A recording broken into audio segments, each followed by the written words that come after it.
नमस्कार, मैं हूं डॉक्टर जिज्ञासा भारत होम्योपैथी से और आज हम बात करेंगे पार्किंसंस डिजीज के होने वाले 7 लक्षणों के बारे में। सबसे पहला लक्षण है ब्रैडीकाइनेशिया यानी कि मूवमेंट का स्लो हो जाना।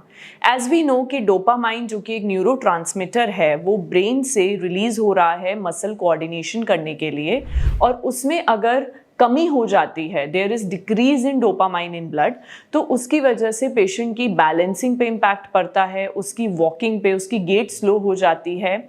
इस तरीके की दिक्कतें होती हैं।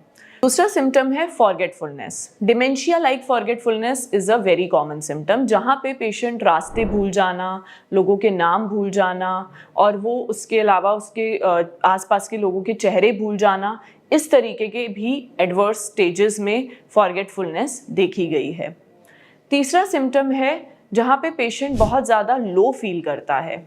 हम सबको मालूम है डोपामाइन एक हैप्पी हार्मोन के नाम से भी जाना जाता है, जो कि हमारे माइंड को एक कंप्लीट पीसफुल पेस पे रखने के लिए बहुत ज़रूरी है। अगर उसकी कमी हो जाएगी तो पेशेंट डिप्रेशन और एंजाइटी जैसी प्रॉब्लम्स फेस करता है। अगर हम आगे और सिम्टम्स की बात करें तो उनमें आता है fatigue, physical and mental fatigue, थकान फील होना। पेशेंट ने अच्छा खासा रेस्ट कर लिया, उसके बाद भी अगर उसको थका सा फील हो रहा है तो ऐसे केस में हम कहते हैं कि वो डोपामाइन कम होने की वजह से है।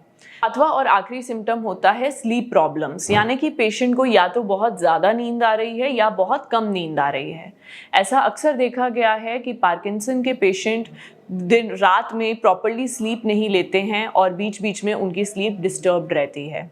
स्लीपलेसनेस हो सकता है या फिर ऐसा हो सकता है कि बहुत ज़्यादा लंबे समय तक सो रहे हैं। आई होप आपको इस वीडियो के थ्रू पार्किंसंस के सभी सिम्टम्स की क्लैरिटी मिल गई हो। Thank you.